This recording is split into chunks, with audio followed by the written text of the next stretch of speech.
Hi, I'm Dr. Patty, and I'm going to talk to you today about how you're feeling at meals.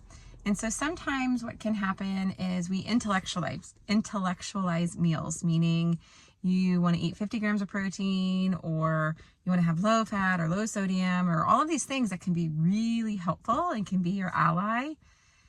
And sometimes when you're in your head with anything, but when you're in your head with meals, you are lacking the experience and you're unable to sense how you're feeling.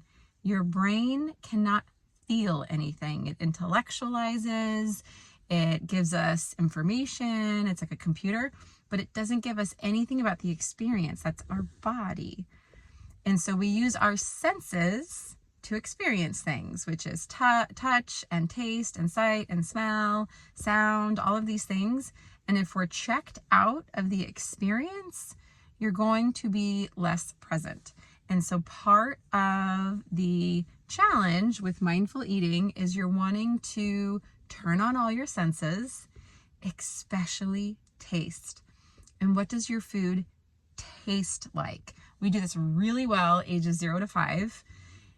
And beyond that, we start to have stories or memories, or things are good or bad, or kind of all of these systemic things that pull us out of our experience. And so how are you feeling at meals? And what is that feeling like? And let that help you dictate to your next choice, your next sensation. Let me know how it goes. Okay, bye.